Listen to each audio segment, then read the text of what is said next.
Погоди, Вейн, Джим, Вейн, Атенс, я обращаюсь к ребятам. Друзья, мои дорогие друзья, пожалуйста, не удивляйтесь, что качество звука немного страдает. Впрочем, и видео не особо. Сейчас все поясню, все по порядку.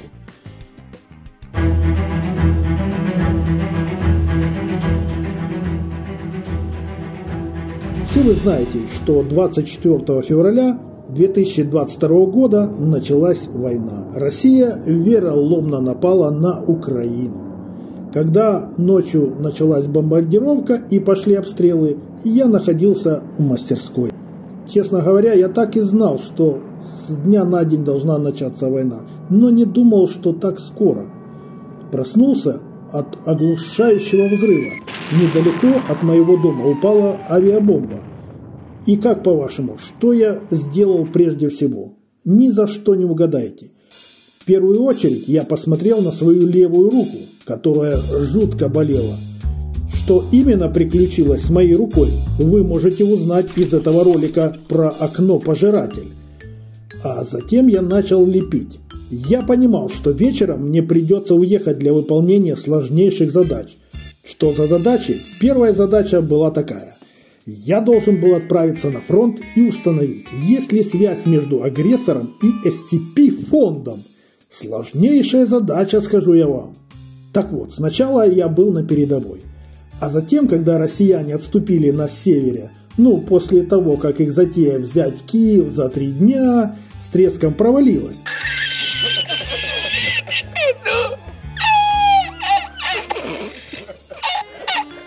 Я поехал в Чернобыльскую зону.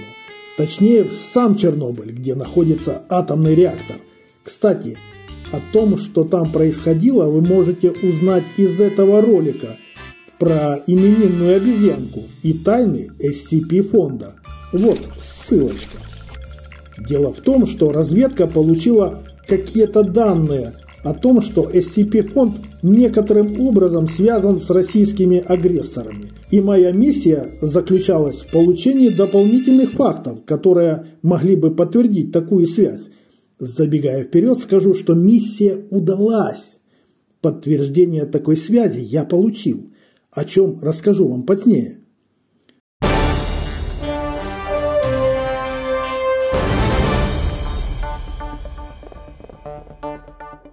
Во время выполнения мной этого основного задания моя связь с внешним миром была затруднена, а временами ее и вовсе не было. Я побывал не только в Чернобыле, но и в других местах на территории Украины. И России, где я был, естественно, нелегально, и Польши, и Германии. Раза 3 за все время я беседовал по специальной связи с Тревором Хендерсоном. Но чаще я разговаривал с Джимом. А один раз даже встретился с ним в одном маленьком городке в Германии. Именно во время этой встречи Джим мне и рассказал, что Ми-6 – это разведка Великобритании, ЦРУ – это разведка Соединенных Штатов Америки и Моссад – разведка Израиля. Совместными усилиями выяснили, что, оказывается, одна из самых мощных группировок SCP-объектов находится, где бы вы думали, во Франции.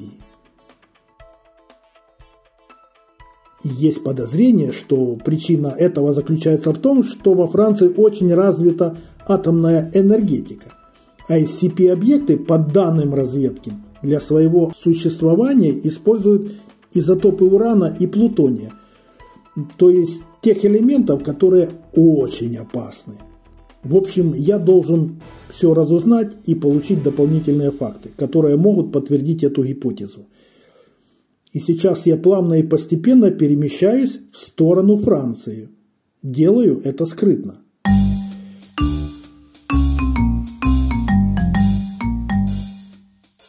Вы не представляете, как трудно выполнять такие задачи, даже для меня. Я знаю, что вы рады бы облегчить мне жизнь, но не знаете как. Но я-то знаю. Тот минимум, который вы, несомненно, можете сделать, это поставить лайки и, конечно же, подписаться на мой канал.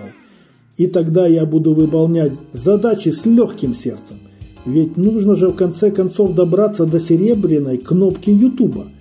Мне этого так хочется. Во Франции я обязательно встречусь с Джимом. Что важно, так это то, что помимо получения доказательств связи SCP-фонда с российскими агрессорами, мне нужно будет выполнять задачу привлечения французов на нашу сторону, на сторону света. И кроме того, сообщать им о возможных провокациях, то есть предостерегать их, и в первую очередь французских детей, от возможной опасности.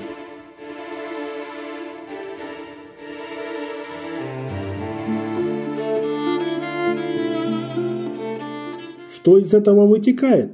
А то, что поскольку я еще не успел выучить французский язык, озвучивать ролики будет мой друг Джим, который вполне сносно владеет этим языком, хоть и говорит с небольшим акцентом. Так что, друзья мои, не удивляйтесь, если услышите на моих видео французскую речь. Вы ведь всегда можете включить субтитры на русском или на любом другом языке. Не скрою, я и сам огорчен, что не могу озвучивать по-русски, но что поделаешь. Того требует как моя личная безопасность, так и наше общее будущее, которое зависит от того, как успешно мы, и я, в первую очередь, сможем противостоять надвигающемуся злу. Не думайте, что вы в стороне. Если мы не победим зло, то, боюсь, и вас оно тоже коснется. Ну ты даешь, хоррор-мейкер. Совсем ребят запугал. А что вы думали, разве лучше держать их в неведении? Я уверен, что лучше горькая правда, чем сладкая ложь.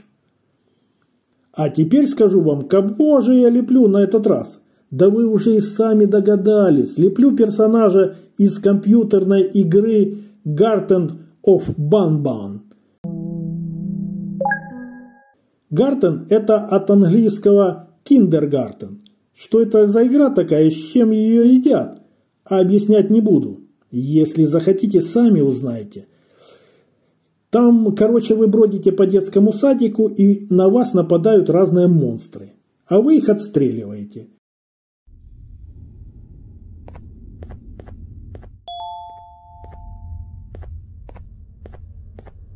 Лично мне такие игры не нравятся. Я и так не понарошку, а по-настоящему настрелялся. Только не в милых монстриков, а в страшных и злых чудовищ. В общем, это всего лишь игра. Детские забавы. Мне же после всех моих перипетий, всех моих траблов, приключений и жути ни в какие игры играть не хочется. Наигрался. Но для вас, мои дорогие, леплю этого страшного персонажа. Как его зовут? Да знаете ли, это Lazy Cat.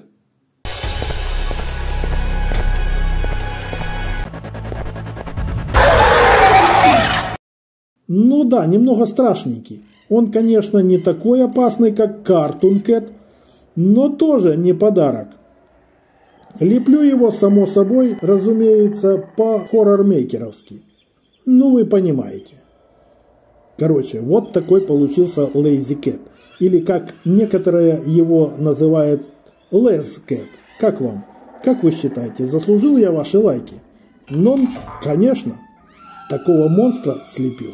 Вы все помните про то, о чем я вам сказал выше? Про французский язык, про Джима, про мою поездку во Францию? То-то.